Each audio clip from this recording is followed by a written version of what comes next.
देखो जैसे ये क्वेश्चन है, number of different squares of any side of square must be natural number, है ना, which can be made from a rectangle of size 15x8, है ना। देखो number of different squares of any size, लेकिन side of square मतलब square की जो side है वो नेचुरल नंबर हो, मतलब या तो साइड 1 हो या 2 हो या 3 हो, ऐसे हो, है ना। Which can be made from a rectangle of size 15x8। देखो 15x8 साइज का रेक्टेंगल है, मतलब ये एक रेक्टेंगल है। देखो 15x8 साइज का मतलब जैसे मान लो ये डिस्टेंस 15 सेंटीमीटर है ना, और ये डिस्टेंस है 8 सेंटीमीटर। अब देखो क्या करो, यहाँ पर बराबर बराबर 15 लाइनें बनाओ, 1 2 3 4 5 6 7 8 9 10 11 12 13, देखो 15 सेंटीमीटर हो गया ना। 1 2 3 4 5 6 7 8 9 10 11 12 13 14, 15 सेंटीमीटर हो गया।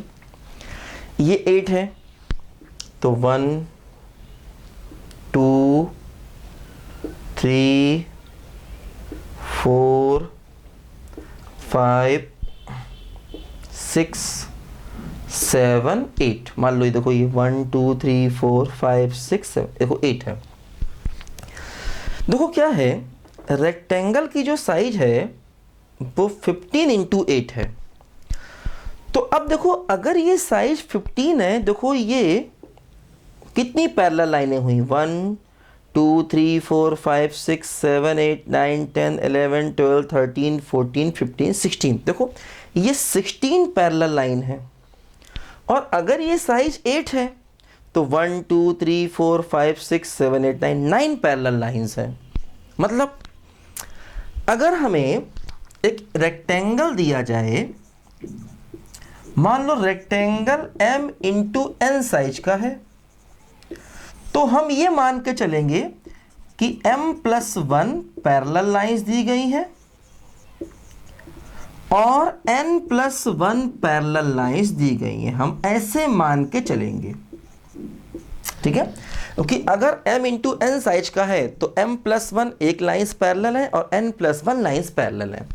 फिर हमने फार्मूला पढ़ा था, अगर m+1 पैरेलल लाइंस और n पैरेलल लाइंस दी जाएं तो नंबर ऑफ स्क्वायर्स कैसे बनाते थे, ये मैंने बताया था।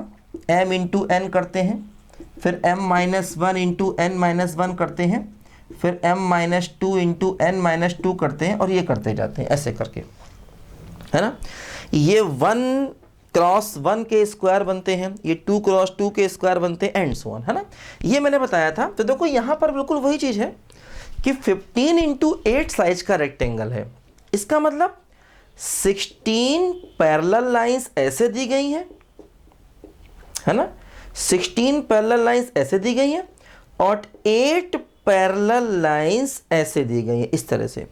तो अब हमें स्क्वायर्स बनाने हैं, तो देखो स्क्वायर्स का आंसर क्या होगा, देखो नंबर ऑफ स्क्वायर्स क्या बनेगा। देखो ये 16 और 8 है तो एक कम करना है, ये m+1 और n+1 है तो m इंटू एन, मतलब पहला आएगा 15 इंटू 7 प्लस दूसरा क्या आएगा 14 इंटू 6 प्लस तीसरा क्या आएगा, देखो 13 इंटू 5, जब तक चलेगा जब तक एक 1 ना हो जाए। अब बात ये आई कि भाई इसको सम कैसे करोगे, इसको सम कैसे करोगे, ये बात आई। सबको मल्टीप्लाई करके सम करोगे टाइम लग जाएगा, तो देखो इसको सम कैसे करोगे। अब देखो इसको सम करने के लिए सिग्मा की फॉर्म यूज करनी पड़ेगी, है ना। अगर हम इसको मल्टीप्लाई करके सम करना चाहेंगे तो बहुत समय लग जाएगा। देखो ऐसा लिखें, इसको लिखें सिग्मा 15 - r, ठीक है, और 7 - r, और देखो r को 0 से शुरू करें। जैसे r 0 होगा तो देखो 15 इंटू 7 आ गया, r 1 हो गया तो 14 इंटू 6 आ गया, तब तक जब तक एक 1 ना हो जाए। तो r को 6 ले लें, अगर हम r को 6 ले लेंगे तो ये हो जाएगा 9 और ये हो जाएगा 1, तो 9 इंटू 1, है ना। देखो ऐसा होगा जब तक ये 1 ना हो जाए, और 1 पहले कौन होगा, पहले छोटा वाला टर्म 1 होगा, तो पहले ये वाला 1 होगा, और ये वाला 1 कब होगा, जब r को 6 ले लिया जाएगा। तो अगर हम r को 6 ले लें तो ये 1 हो जाएगा, मतलब r को 0 लेंगे तो पहला टर्म, 1 लेंगे दूसरा टर्म, 2 लेंगे तीसरा टर्म, और r को 6 लेंगे तो देखो ये लास्ट टर्म बनेगा जा करके, है ना। तो हम इस तरह से सिग्मा को लगा करके इसका समेशन कर सकते हैं। तो अब देखो हमारा क्वेश्चन ये बना, इसको मिटा देते हैं, इसको लिखो जरा। देखो हमारा क्वेश्चन देखो जो बना वो देखो ये बना क्या कि सिग्मा 15 माइनस आर और 7 माइनस आर फ्रॉम 0 to 6। देखो इसको मल्टीप्लाई करो तो क्या हुआ, 105 minus 15r minus 7r plus का आर स्क्वायर। देखो ये हो गया सिग्मा r बराबर 0 to 6, 105 अलग करो, माइनस देखो 22r, तो 22 बाहर, सिग्मा r बराबर 0 to 6 plus sigma R square r बराबर 0 to 6। देखो जैसे ये r बराबर 0 to 6 है तो टोटल 7 टर्म हुए, तो ये होगा 105 इंटू 7। ये कौन सा मैंने बताया था पहले भी आपको कि जैसे मान लो हम लिखें सिग्मा ऑफ 2 और r को ले लें 0 to 4, तो इसका आंसर मतलब देखो r 0 लोगे तब भी 2, r 1 लोगे तब भी 2, 2 लोगे तब भी 2, 3 लोगे तब भी 2 और 4 लोगे तब भी 2, तो इसका आंसर 2 इंटू 5 यानी 10 होगा, ना कि 2 इंटू 4, क्योंकि ये टोटल 5 टर्म है, कांस्टेंट है ना इसीलिए, तो 5 टर्म है तो 2 इंटू 5 होगा, ध्यान देना इस बात पे। तो देखो ये 60 टर्म है माइनस 22। अब यहाँ पर r 0 to 6 है, तो इसका मतलब क्या हुआ, r को 0 लोगे तो कोई फर्क नहीं पड़ेगा, तो 1 लोगे, 2 लोगे, 3 लोगे और 6 तक लोगे। और ये क्या हुआ, r को 0 लोगे कोई फायदा नहीं, 1 स्क्वायर 2 स्क्वायर से लेके 6 स्क्वायर हो गया। तो इसकी वैल्यू हम जानते हैं, देखो 1 प्लस 2 प्लस 3 से लेकर के n तक क्या होता है, n इंटू n प्लस 1/2 होता है। तो देखो ये हो गया 105 इंटू 7 माइनस 22, ये फार्मूला लगाएंगे तो 6 इंटू 7/2, और देखो 1 स्क्वायर 2 स्क्वायर से लेके n स्क्वायर क्या होता है, n into n plus 1, 2n plus 1/6।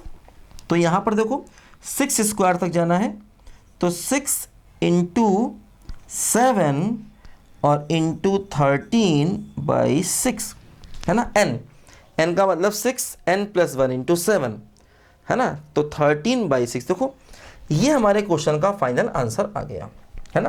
देखो ये 105 यहाँ आ गया, ये मिलकर के माइनस 22 इंटू आर हो गया, और ये देखो आर स्क्वायर आ गया, ठीक है।